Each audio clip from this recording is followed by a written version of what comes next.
ओम शांति। आज 15 फरवरी 2025 की प्रातः मुरली में बाबा ने कहा, मीठे बच्चे, बाप तुम्हें देवीय धर्म और श्रेष्ठ कर्म सिखलाते हैं, इसलिए तुमसे कोई भी आसुरी कर्म नहीं होने चाहिए। बुद्धि बहुत शुद्ध चाहिए।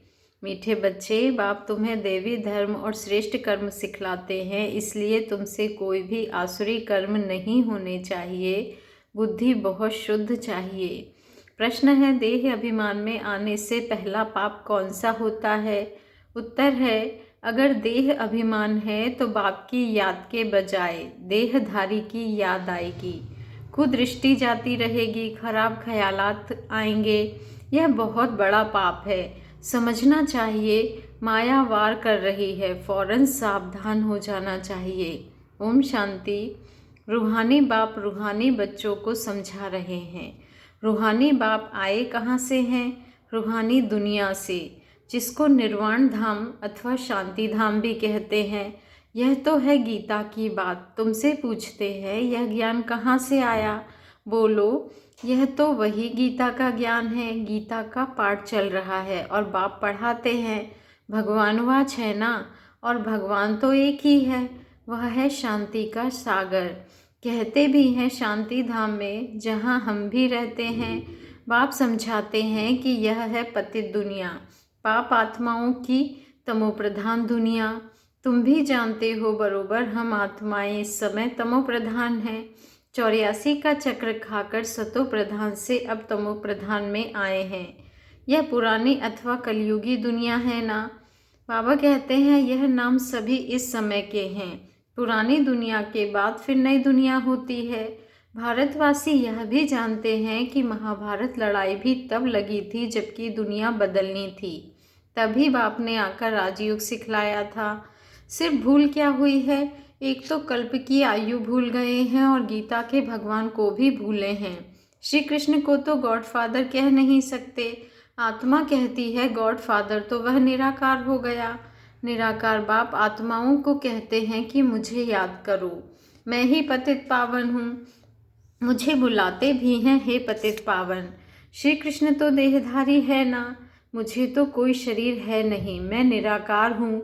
मनुष्यों का बाप नहीं, आत्माओं का बाप हूँ। यह तो पक्का कर लेना चाहिए। घड़ी घड़ी हम आत्माएं इस बाप से वर्षा लेती हैं। अभी 84 जन्म पूरे हुए हैं। बाप आया है, बाबा बाबा ही करते रहना है। बाबा को बहुत याद करना है। सारा कल्प जिस्मानी बाप को याद किया। अभी बाप आए हैं और मनुष्य सृष्टि से सब आत्माओं को वापस ले जाते हैं, क्योंकि रावण राज्य में मनुष्यों की दुर्गति हो गई है। इसलिए अब बाप को याद करना है। यह भी मनुष्य कोई समझते नहीं हैं कि अभी रावण राज्य है। रावण का अर्थ ही नहीं समझते। बस एक रस्म हो गई है दशहरा मनाने की। तुम कोई अर्थ थोड़े ही समझते थे, अभी समझ मिली है औरों को समझ देने के लिए। अगर औरों को नहीं समझा सकते हो तो गोया खुद नहीं समझे हो। बाप में सृष्टि चक्र का ज्ञान है। हम उनके बच्चे हैं, तो बच्चों में भी यह नॉलेज रहनी चाहिए। तुम्हारी यह है गीता पाठशाला। उद्देश्य क्या है? यह लक्ष्मी नारायण बनना। यह राजयोग है ना, नर से नारायण, नारी से लक्ष्मी बनने की यह नॉलेज है। वो लोग कथाएं बैठ सुनाते हैं, यहाँ तो हम पढ़ते हैं। हमको बाप राजयोग सिखाते हैं। यह सिखाते ही हैं कल्प के संगम युग पर। बाप कहते हैं, मैं पुरानी दुनिया को बदल नई दुनिया बनाने आया हूँ। नई दुनिया में इन्हों का राज्य था, पुरानी में नहीं है। जरूर फिर होना चाहिए। चक्र तो जान लिया है। धर्म, मुख्य धर्म है 4, अभी डिटिज्म है नहीं। दैवी धर्म भ्रष्ट और देवीय कर्म भ्रष्ट बन पड़े हैं। अभी फिर तुमको दैवी धर्म श्रेष्ठ और कर्म श्रेष्ठ सिखला रहे हैं, तो अपने पर ध्यान रखना है। हमसे कोई आसुरी कर्म तो नहीं होते हैं। माया के कारण कोई खराब ख्यालात तो बुद्धि में नहीं आते हैं। कुदृष्टि तो बाबा कहते हैं कुदृष्टि तो नहीं रहती है। देखें, इनकी कुदृष्टि जाती है अथवा खराब ख्यालात आते हैं तो उनको झट सावधान करना चाहिए। उनसे मिल नहीं जाना चाहिए, उनको सावधान करना चाहिए। तुम्हारे में माया की प्रवेशता के कारण यह खराब ख्यालात आते हैं। योग में बैठ बाप की याद के बदले कोई की देह तरफ ख्याल जाता है तो समझना चाहिए यह माया का वार हो रहा है। मैं पाप कर रहा हूँ, इसमें तो बाबा कहते इसमें तो बुद्धि बड़ी शुद्ध होनी चाहिए। हंसी मजाक से भी बहुत नुकसान होता है, इसलिए तुम्हारे मुख से सदैव शुद्ध वचन निकलने चाहिए, कुवचन नहीं, हंसी मजाक आदि भी नहीं। ऐसे नहीं कि हमने तो हंसी की, वह भी नुकसानकारक हो जाती है। हंसी तो ऐसी नहीं करनी चाहिए जिसमें विकारों की वायु हो। बहुत खबरदार रहना है। तुमको मालूम है नागे लोग हैं, उनके ख्याल विकारों की तरफ नहीं जाएंगे, रहते भी अलग हैं, परंतु कर्मेंद्रियों की चलायमानी सिवाय योग के कभी निकलती नहीं है। बाबा ने कह दिया कि बच्चे, कर्मेंद्रियों की चलायमानी सिवाय योग के नहीं निकलती है, कभी निकलती नहीं है। काम शत्रु ऐसा है जो किसको भी देखेंगे, योग में पूरा नहीं होंगे तो चलायमानी जरूर होगी। अपनी परीक्षा लेनी होती है। बाप की याद में ही रहो तो यह कोई भी प्रकार की बीमारी ना रहे। योग में रहने से यह नहीं होता है। सतयुग में तो कोई भी प्रकार का गंध नहीं होता है। वहाँ रावण की चंचलता ही नहीं जो चलायमानी हो। वहाँ तो योगी लाइफ रहती है, यहाँ तो अवस्था बड़ी पक्की चाहिए। योग बल से यह सब बीमारियाँ बंद हो जाती हैं। इसमें बड़ी मेहनत है। राज्य लेना कोई मासी का घर नहीं है, पुरुषार्थ तो करना है ना। ऐसे नहीं कि बस जो होगा भाग्य में सो मिलेगा, धारणा ही नहीं करते, गोया पाए पैसे के पद पाने लायक हैं। सब्जेक्ट्स तो बहुत होती है ना, कोई ड्राइंग में, कोई खेल में मार्क्स ले लेते हैं, यह है कॉमन सब्जेक्ट। बाबा ने कहा वह है कॉमन सब्जेक्ट। वैसे ही यहाँ भी सब्जेक्ट्स हैं, कुछ ना कुछ मिलेगा, बाकी बादशाही नहीं मिल सकेगी। वह तो सर्विस करेंगे तब बादशाही मिलेगी, उसके लिए बहुत मेहनत चाहिए। बहुतों की बुद्धि में बैठता ही नहीं है, जैसे कि खाना हजम ही नहीं होता, उच्च पद पाने की हिम्मत नहीं। इसको भी बीमारी कहेंगे ना। तुम कोई भी बात देखते ना देखो, रूहानी बाप की याद में रह औरों को रास्ता बताना है, अंधों की लाठी बनना है। तुम तो रास्ता जानते हो। रचेता और रचना का ज्ञान, मुक्ति और जीवन मुक्ति तुम्हारी बुद्धि में फिरते रहते हैं। जो महारथी हैं, बच्चों की अवस्था में भी रात दिन का फर्क रहता है। कहाँ बहुत धनवान बन जाते, कहाँ बिल्कुल गरीब। राजाई पद में तो फर्क है ना। बाकी हाँ, वहाँ रावण ना होने के कारण दुख नहीं होता है। बाकी संपत्ति में तो फर्क है। संपत्ति से सुख होता है। जितना योग में रहेंगे उतनी हेल्थ बड़ी अच्छी होगी। मेहनत करनी है बच्चे, मेहनत करनी है। बहुतों की तो चलन ऐसी रहती है जैसे अज्ञानी मनुष्यों की होती है। वह किसका कल्याण कर नहीं सकेंगे। जब इम्तिहान होता है तो मालूम पड़ जाता है कि कौन कितने मार्क्स से पास होंगे।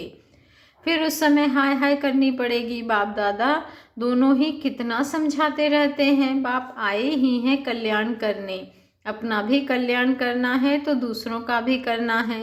बाप को बुलाया भी है कि आकर हम पतितों को पावन होने का रास्ता बताओ, तो बाप श्रीमत देते हैं, तुम अपने को आत्मा समझ देह अभिमान छोड़ मुझे याद करो।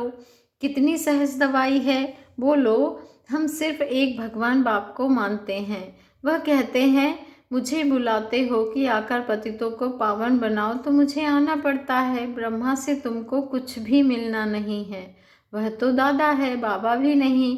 बाबा से तो वर्षा मिलता है, ब्रह्मा से थोड़े ही वर्षा मिलता है।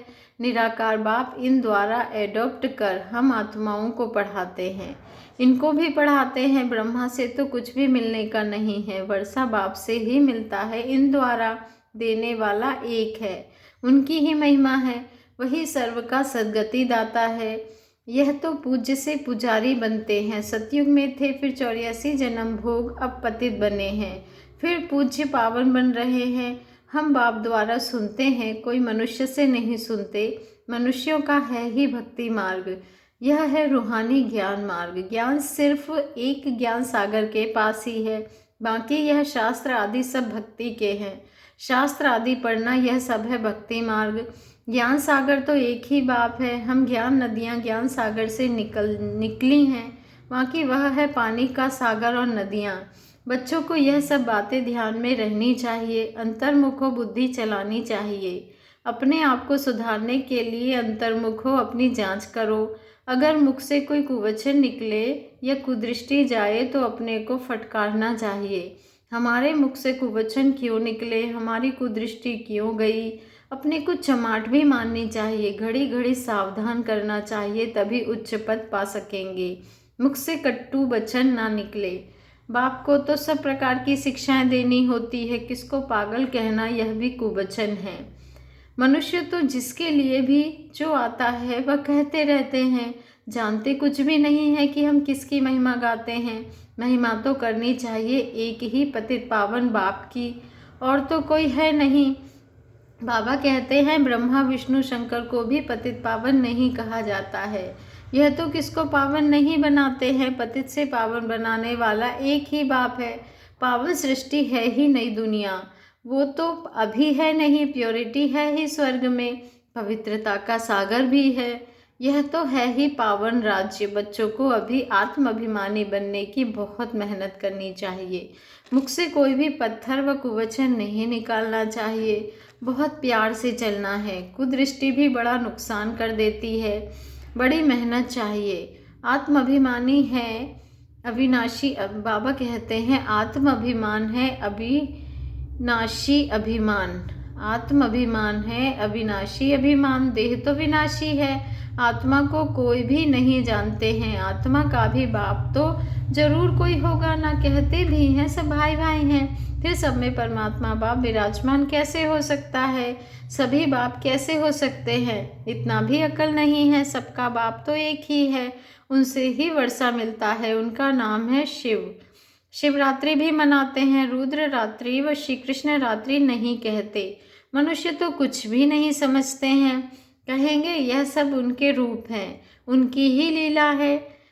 तुम अभी समझते हो, बाबा कहते हैं तुम अभी समझते हो बेहद के बाप से तो बेहद का वर्षा मिलता है, तो उस बाप की श्रीमत पर चलना है। बाप कहते हैं मुझे याद करो। लेबर्स को भी शिक्षा देनी चाहिए तो उन्हों का भी कुछ कल्याण हो जाए, परंतु खुद की याद नहीं कर सकते तो औरों को क्या याद दिलाएंगे। रावण एकदम पतित बना देते हैं, फिर बाप आकर परिस्तानी बनाते हैं। वंडर है ना।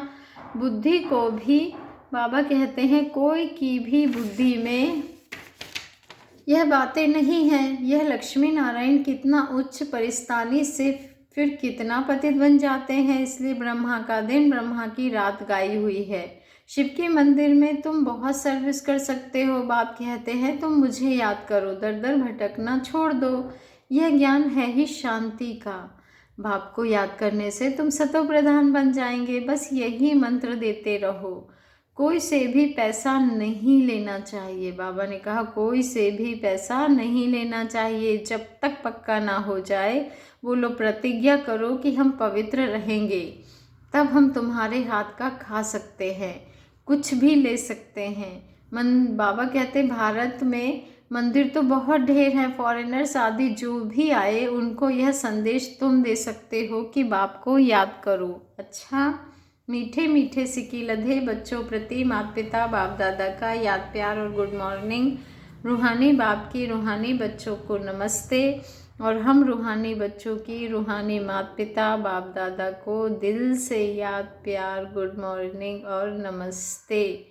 शुक्रिया बाबा, शुक्रिया। धारणा के लिए मुख्य सार है, फर्स्ट पॉइंट है, कभी भी ऐसी हंसी मजाक नहीं करनी है जिसमें विकारों की वायु हो। अपने को बहुत सावधान रखना है, मुख से कटु वचन नहीं निकालने हैं। सेकंड पॉइंट है, आत्माभिमानी बनने की बहुत बहुत प्रैक्टिस करनी है। सबसे प्यार से चलना है, कुदृष्टि नहीं रखनी है। कुदृष्टि जाए तो अपने आप को आपे ही सजा देनी है। वरदान है, निरंतर याद और सेवा के बैलेंस से बचपन के नाज नखरे समाप्त करने वाले वानप्रस्थी भाव। निरंतर याद और सेवा के बैलेंस से बचपन के नाज नखरे समाप्त करने वाले वानप्रस्थी भव। आज का स्वमान है, मैं वानप्रस्थी आत्मा हूँ। मैं निरंतर याद और सेवा के बैलेंस से बचपन के नाच नखरे समाप्त करने वाली वानप्रस्थी आत्मा हूँ। मैं वानप्रस्थी आत्मा हूँ। छोटी छोटी बातों में संगम के अमूल्य समय को गंवाना बचपन के नाज नखरे हैं। अब यह नाज नखरे शोभते नहीं। वानप्रस्थ में सिर्फ एक ही कार्य रह जाता है, बाप की याद और सेवा। इसके सिवाय और कोई भी याद ना आए। उठो तो भी याद और सेवा, सो तो भी याद और सेवा। निरंतर यह बैलेंस बना रहे। त्रिकालदर्शी बनकर बचपन की बातें व बचपन के संस्कारों का समाप्ति समारोह मनाओ, तब कहेंगे वानप्रस्थी। स्लोगन है, सर्व प्राप्तियों से संपन्न आत्मा की निशानी है संतुष्टता। संतुष्ट रहो और संतुष्ट करो। सर्व प्राप्तियों से संपन्न आत्मा की निशानी है संतुष्टता। सर्व प्राप्तियों से संपन्न आत्मा की निशानी है संतुष्टता। संतुष्ट रहो और संतुष्ट करो। आज का बाबा ने कहा अव्यक्त इशारा है, एकांत प्रिय बनो, एकता और एकाग्रता को अपनाओ। एकांत एक तो स्थूल होती है, दूसरी सूक्ष्म भी होती है। एकांत के आनंद के अनुभवी बन जाओ तो बाह्यमुखता अच्छी नहीं लगेगी। अव्यक्त स्थिति को बढ़ाने के लिए एकांत में रुचि रखनी है। एकता के साथ एकांत प्रिय बनना है। अच्छा, ओम शांति। शुक्रिया बाबा, शुक्रिया।